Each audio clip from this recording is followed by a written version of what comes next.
Happy Mother's Day, everyone. It's awesome to see you here today. It's awesome for me to be here today.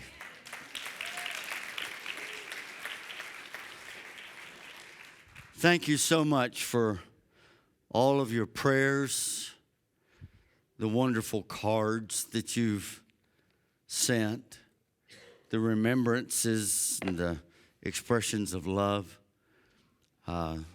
Food, all that you've done for Susan and I. We appreciate it so very, very much. Let me just say that I am doing much better. I'm not totally out of the woods yet. Those of you who received the last communication that I sent out.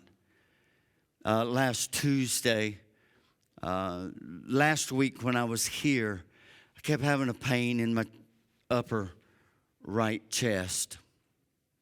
And last Tuesday, I went to the doctor, and she took another x-ray, and it didn't quite look right. Nothing about me has for quite a while. She keeps scratching her head and said, I don't understand. But I just told her that's the way I am. And she took another x-ray, and because of the way that it looked, she sent me over to the hospital to have a CT scan. And they found a good-sized blood clot in my upper right lung. And they are treating that. Now, trying to dissolve it. Thank goodness I was able to be treated at home. I promised that I would be a good boy. And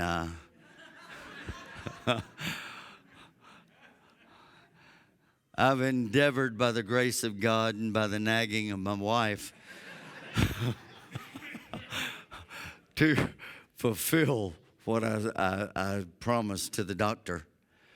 And, of course, I went again Friday, and she wasn't excited. My doctor was not excited about me preaching today, but she said if I wouldn't get too excited that I could preach. And I said, we're Pentecostal. And she said, I've heard of those. And I told her, by nature, we get excited. And she said, well, you're going to have to hold it to a minimum. And I said, why don't you come, and that way you can watch me. And she's going with her family today. So I told her she could come next week. And I'm going to do my best to get her here because she's such a pleasant lady, doctor. So that kind of lets you know where we are. It'll take, she said it would take anywhere from a month to 2 months to dissolve the clot. And it'll probably be about 3 months before they can do another CT scan to confirm. So by the grace of God, by the power of God, by the stripes of Jesus, I am healed. And I am stronger. So I'm going by that until God tells me differently. So thank you for being here on this Mother's Day. Open in your Bibles, if you would, to the book of John, chapter 2. Very interesting story there that I would like for us to look at. And by the way, all mothers, as you're leaving this morning, you will receive a carnation, a pink carnation. We find that it's easier and less stressing to just go ahead and get pink instead of the red and the white.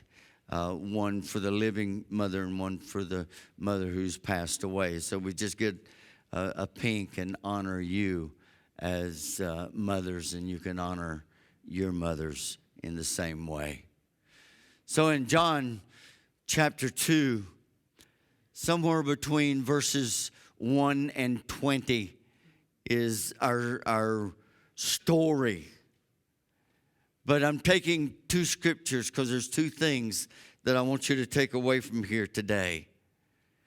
In verse number 5 of chapter 2 of John, Jesus' mother said to the servants that were there, they're at a wedding at Cana of Galilee. And suddenly they've run out of wine. And the head of the wedding, it would be quite an embarrassment. It would be a dark mark against their name. And there's a tension that's there. And Mary felt a responsibility. So she says to the servants, as she points to Jesus, do whatever he tells you to do. The second part that I want you to hear this morning is in verse 10. When the head of the wedding party was told, you saved the best until now. So there's two things I want you to take out of here this morning. Number one, if you will do whatever he tells you to do, then he will give you the best that he's got, which will be far better than anything this world has ever seen. So it's Mother's Day, and we're here to celebrate. Did you know, and I just wanted to tell you a couple of things about Mother's Day. It's the third most celebrated holiday after Christmas and Easter.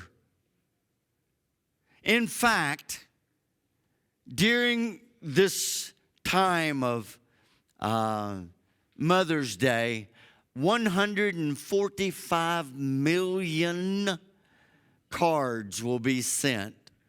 It's good for the card business, isn't it? $14.6 billion worth of gifts and dinners will be given out. 69% of all of the gifts that are given out will be flowers.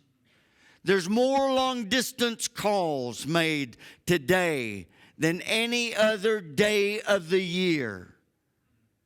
So I begin by saying Happy Mother's Day, and I hope that this is a very special day for each one of you mothers. And if you're here with your mom, you make sure that you tell her how much you appreciate her and how much you love her. There's no doubt in my mind, as we've just witnessed, that mothering is one of the toughest jobs on the face of this planet. But every mother loves almost every minute of it.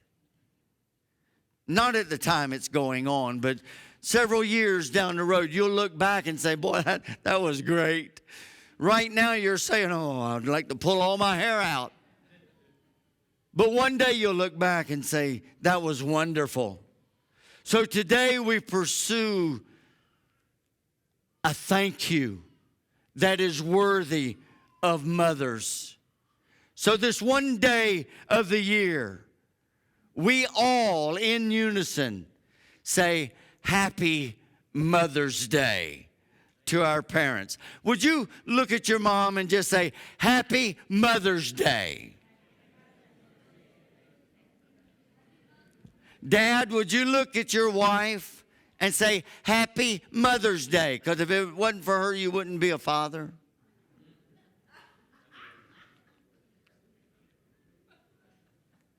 I read of a husband who was feeling kind of guilty because he had not been attentive enough to his wife.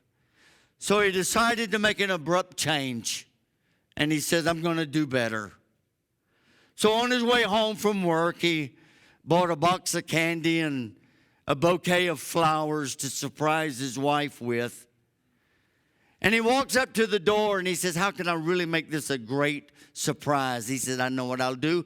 I'll just ring the doorbell.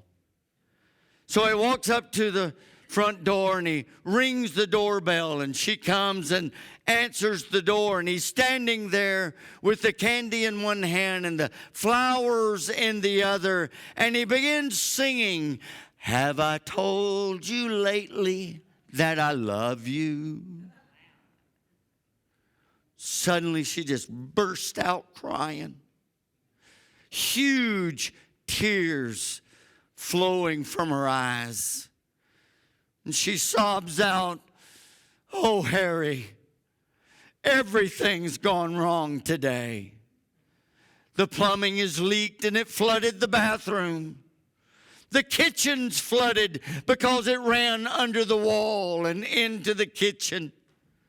The kids turned the sofa over and it fell on the dog. And the dog was scrambling to get out, and the cat climbed up the curtains to get away from the dog and pull the curtains down when the dog shot from under the sofa. And now you've come home crazy and drunk.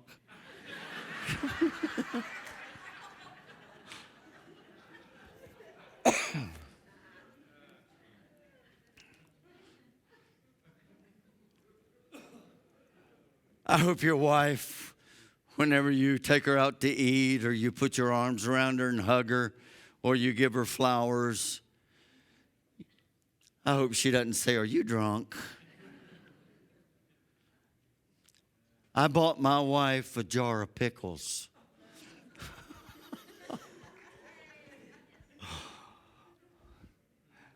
I like to be unique.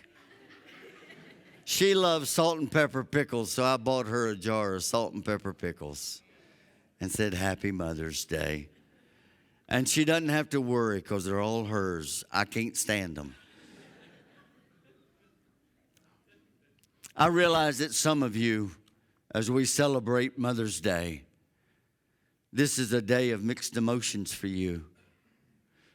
Because some of you carry a pain of not being able to have children, or perhaps you have a grief because you've lost a child, or maybe you've recently lost your mother.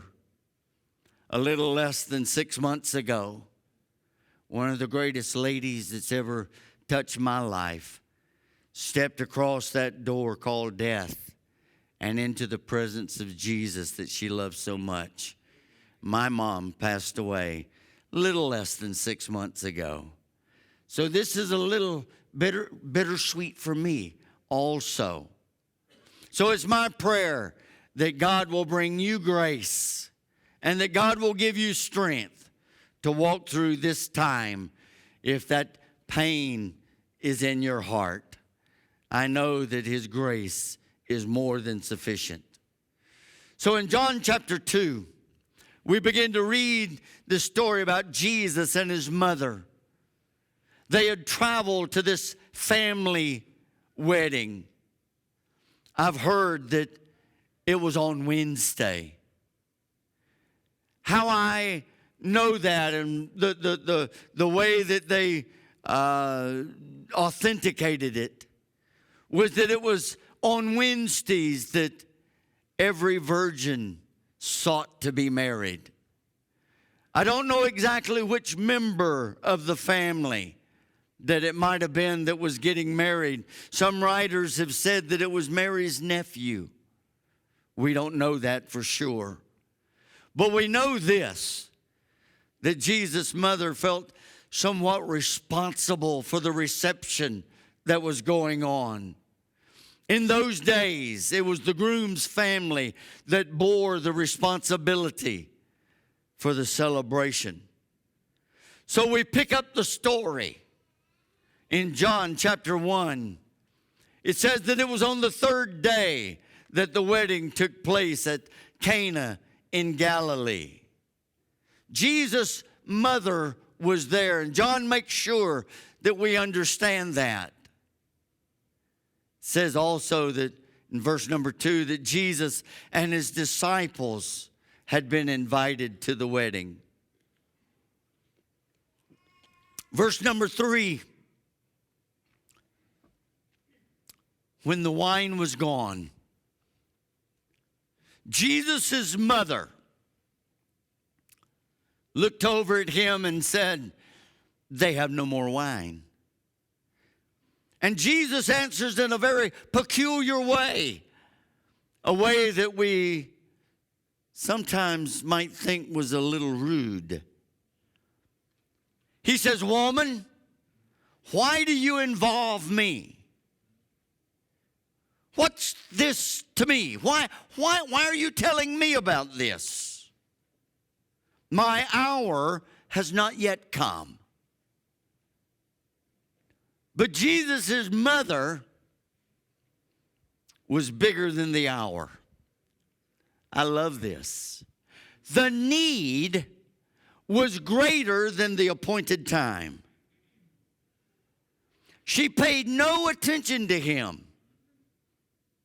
She just turned to the servants and says, "Whatever he tells you to do, you do it." There's an expectation that's there. There's a request that had been given that she knew was going to be granted. As we look at this in this moment, understand something. Weddings are a big deal. Girls, they start thinking about their wedding at a very early age. You can see them at 4, 3, 5, those young ages, pretend weddings, and they already are formulating things in their head about what's going to take place. There's some of you that are sitting here now that you're in the middle of some wedding plans. You're starting to feel the pressure of those plans. How many episodes of Say Yes to Dress can you watch? I've watched a couple of them. Not me, Jack. I ain't going to be there. But as a pastor, I take weddings very serious. And I've seen some hilarious things take place at weddings. There was one that we were doing that was outside, and just as I got to the part, "Who gives this woman?" And there was probably 6,000 blackbirds flew in the trees that were all around us, squawking at once. So I said, "Who gives this woman to be married to this man?" You couldn't even hear Dad. Much less the fertilizing that the birds did. Another wedding that we were doing outside, and about the time I was doing the vows with them, a train. I didn't know that there was a train track about 100 yards away, but right in the back of the house there was a train track, and a log train decided that it would come by just about that time, and there was a crossroads right there. So we just had to stop and let 186 cars go by. Click, click, click, click, click, click, click, click, click, click, click, click. Or you have the groom that passes out.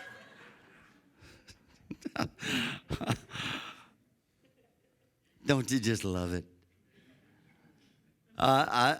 Some things that have taken place, they tend toward the tragic at that moment.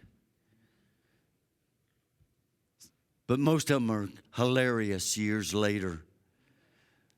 Like when we were recording our wedding, and Susan and I were standing up front in this huge Methodist church. The place was super packed out because half of them didn't believe I was really going to get married. They were taking bets on it. The pastor said, "You may kiss the bride." And on the tape, there's a long silence until you hear Susan's mother in the background saying, "Susan, that's enough."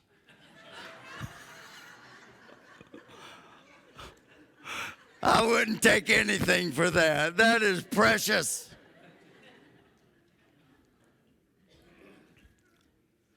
Weddings in Jesus' day were a big deal as well. As a matter of fact, this chapter starts out saying it was on the third day. It meant that Jesus and his disciples had been traveling, had been a part of it for 3 days. They had been making their way to the wedding, and the party had been going on. Back in those days, a wedding was not a 1 or a 2 hour event. It was a week-long event. It was a huge celebration. And John chapter 2, verse 3 brings us to that moment of extreme pressure when the wine was gone. And Jesus' mother, Mary, felt the pressure of that moment. And she steps in and she says, "Whatever he tells you, you do it."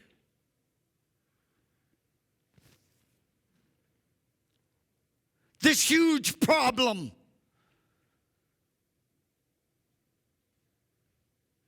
Everybody was embarrassed for them. It was a tragic moment. A black eye.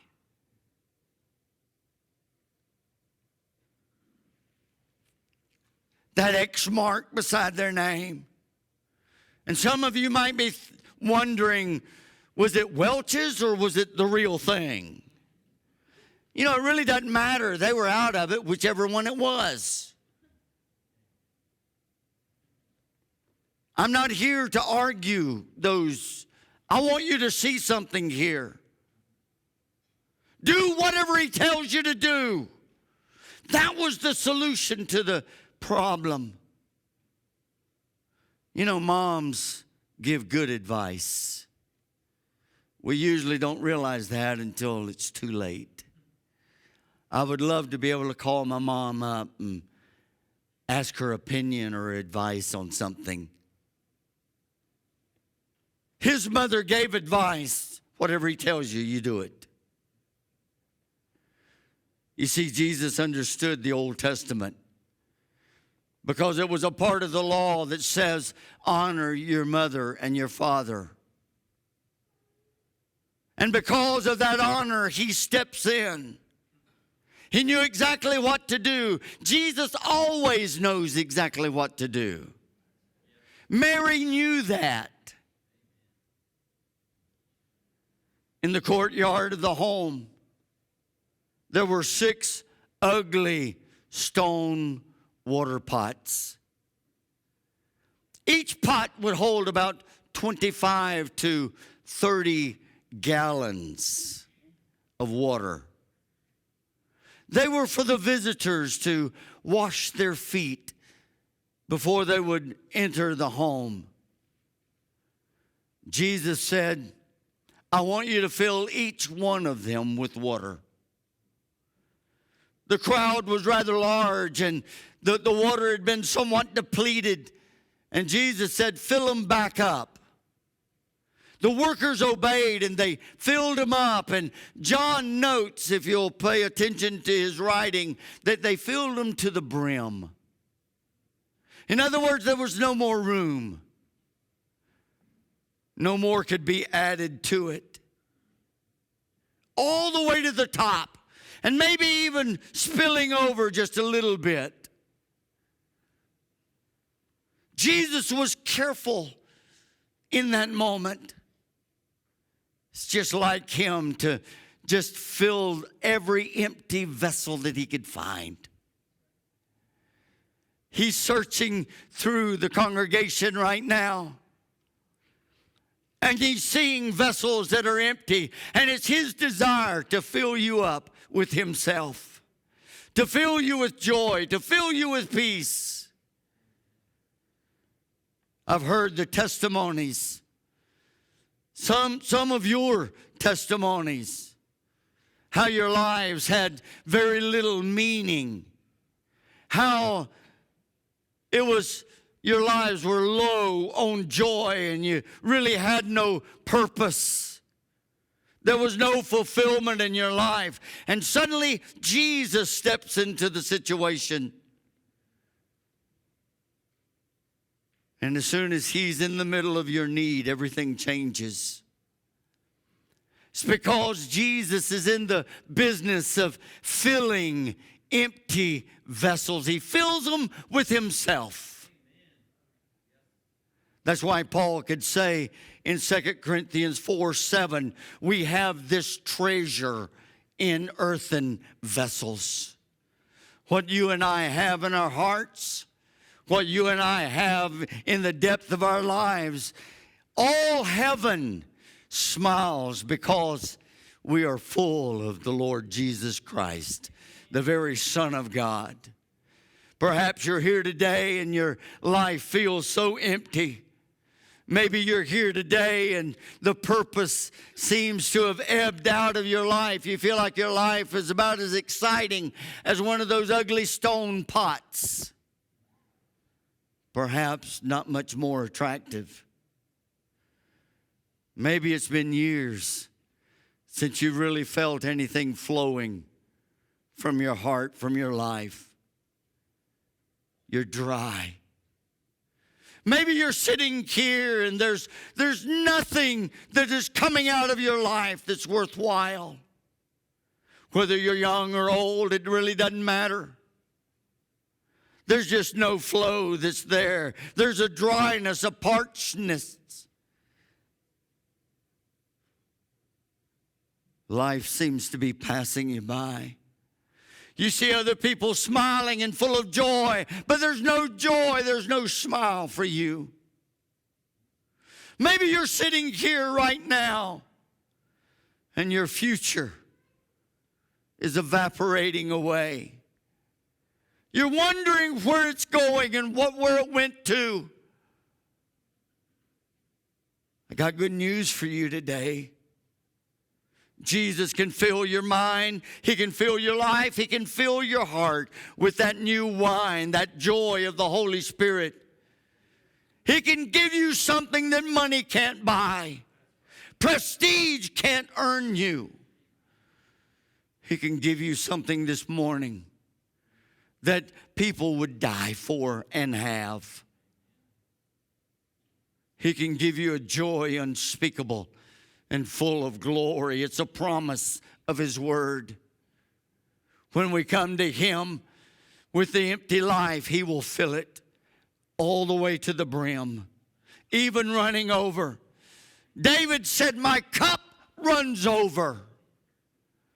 And Jesus said, I've come that you might have life, and that more abundantly, which means to the absolute full. Amen. Listen. Jesus enjoys being around laughter. Earlier, we were laughing and we were enjoying. Jesus was right in the middle of that. He loves laughter. That's why He was at this wedding. Those joyous occasions. He'll do it for you. He'll fill your life with joy. He desires to see a smile on your face. He gives you the best He's got and withholds no good thing from you. These pots that Jesus pointed to and said, fill up, they were for washing feet.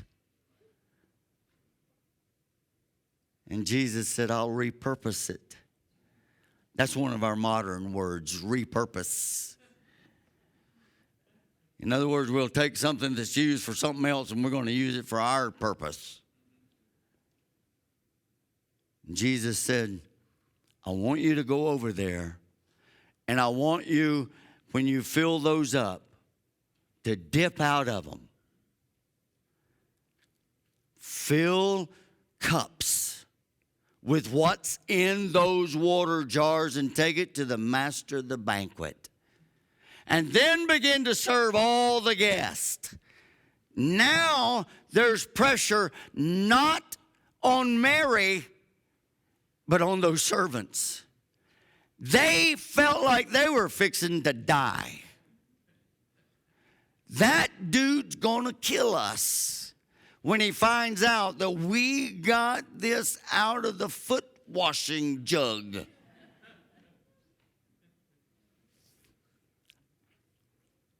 I've told the story a couple of different times about there was this precious Catholic lady that started coming to our church at Fernandina. And she was just so hungry to be a part of our church. And she got filled with the Holy Spirit. Every time she came in, she would genuflex and cross, of course. And she always called me Father Lewis. And I said, no, I'm not your father. I'm just pastor or brother, but you don't have to call me Father. Okay, Father Lewis, I won't do it anymore. And one day, I said, what did you do at your last church? And she said, one of my jobs was to fill up for communion and to make sure that we had plenty on hand. And I said, well, you can do that for us. And I explained, we use separate cups. We don't all drink out of one cup. And we have bread. We don't have styrofoam. And you'd have, well, anyway. So she had it ready on the next communion day.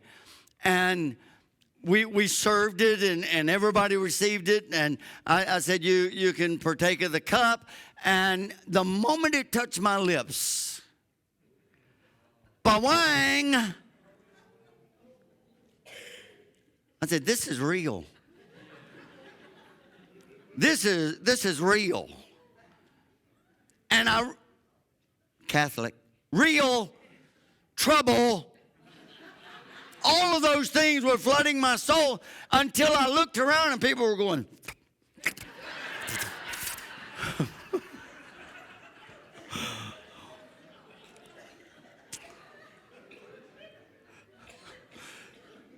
So afterward, I said, you did a wonderful job. It was great. But I need to just share something with you. What did you put in the cups? She said, oh, did I do it wrong? Should I have gotten something? I got Manischewitz. Should I got Mogen David?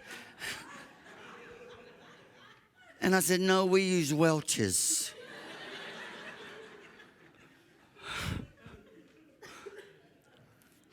But everyone enjoyed it, so don't worry about it. You will hear no complaints from our people. That was her job when I left that church some years later.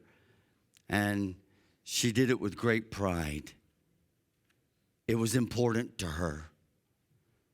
Each cup, as those servants went to those stone pots and began to dip and poured into those individual cups, as each cup was poured, Jesus worked a miracle.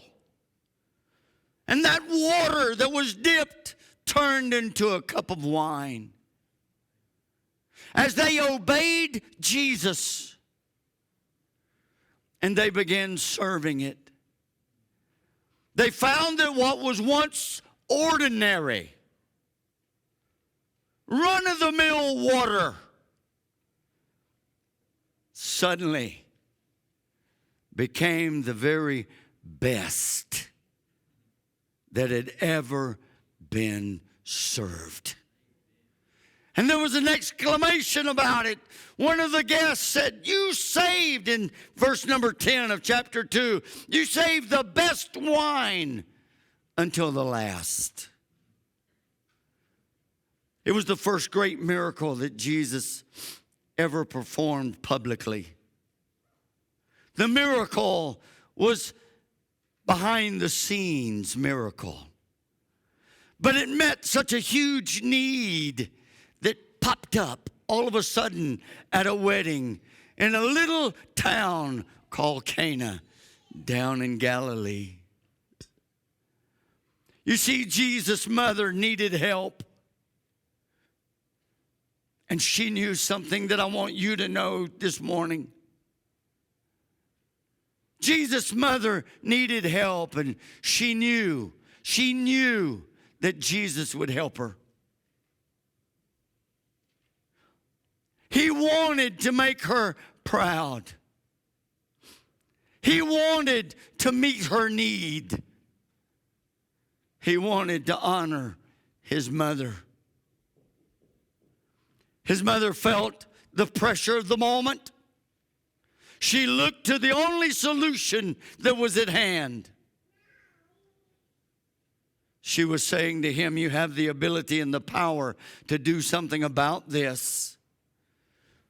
When she was saying that, she was expecting a response. She's expecting Jesus to do something. There was a problem. He was the answer. It hadn't changed from that day to this. Some of you are wrestling with problems. Some of you have issues that are pressing in against you even at this moment. Can I ask you a serious question? Are you expecting Jesus to do anything for you this morning? Did you come to this house expecting him to do anything in your life today? Or is it just something you needed to do or wanted to do? Did you really expect him to meet the need this morning? Or did you even think about it? Faith is important. Mary looked at Jesus and she had faith. She knew where the solution was, and she extended her faith toward him. You see, when you give it all to Jesus and you commit everything to him, you open yourself up to receive the best of both worlds. Not only in eternity, but even at this moment, the best that heaven has to offer. Not the best that the world has to offer. What flowed in those cups was something better than this earth had ever seen before. The miracle that took place came straight out of heaven because it came out of the heart of the Son of God. Jesus is here this morning, and he is prepared to take the old water pots of your life, those that are good for nothing more than washing feet. He'll take the fear, the hurt, the loneliness, the insecurity, the fake friends. And we've all had those fake friends. And he'll work a miracle of change. As you pour it out to him, suddenly that change will take place. And the worthless, the meaningless, the hurtful, suddenly will be turned into joy and peace and love and gentleness and security and true friends. He promises such. Come unto me, all of you who are weary and heavy laden, and I'll give you rest. What greater rest can you have than that life of peace, that life of joy, that life of security? Something else I want you to see real quick before we quit. His supply was more than enough. I love this. Stay with me. Don't tune me out yet. The best is saved for the last.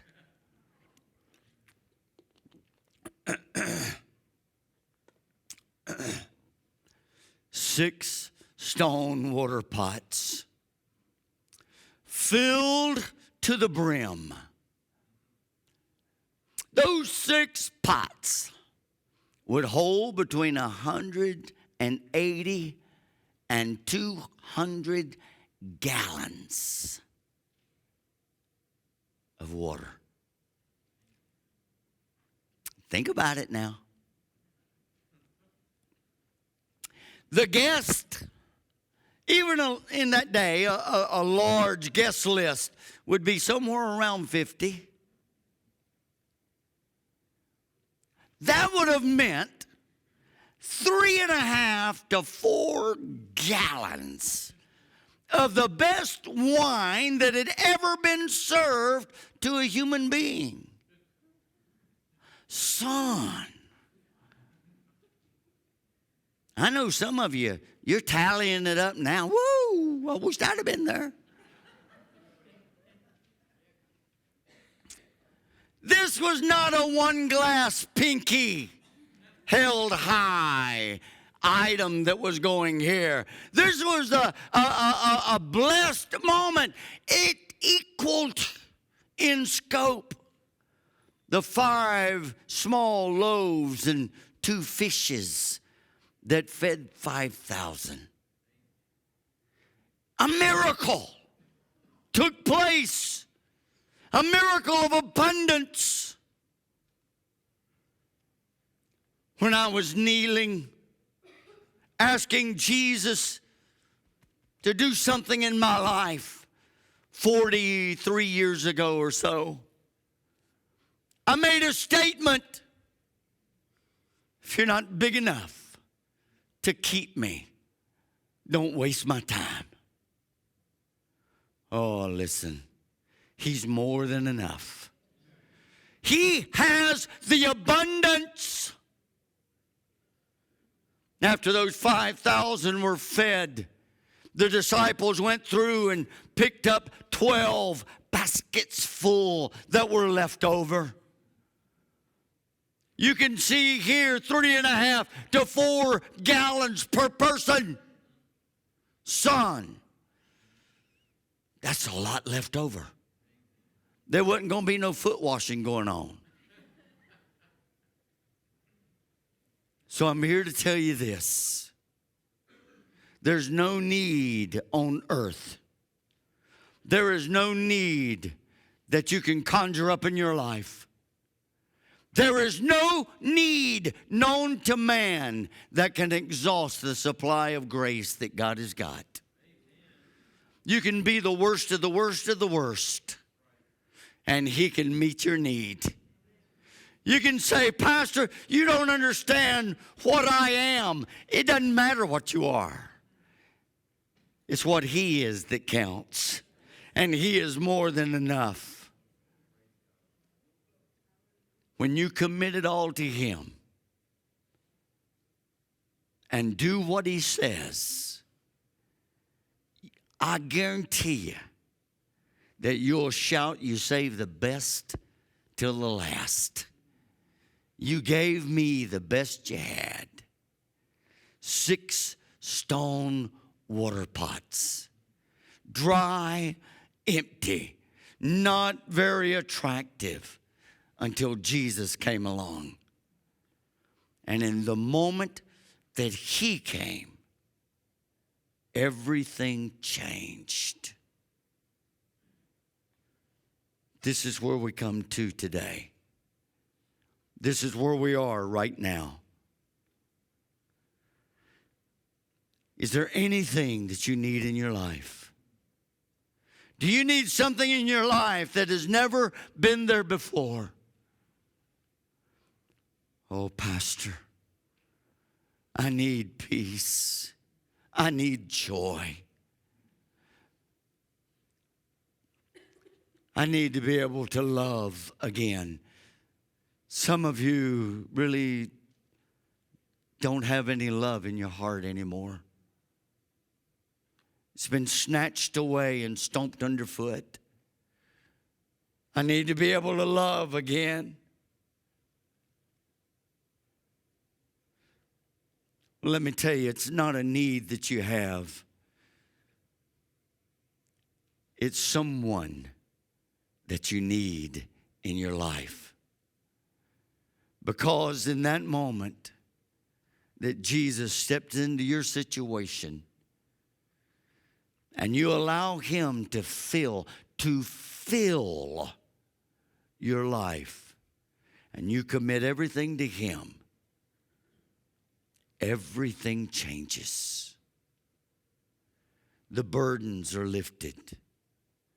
There's a love that comes into your life that you've never dreamed could be there.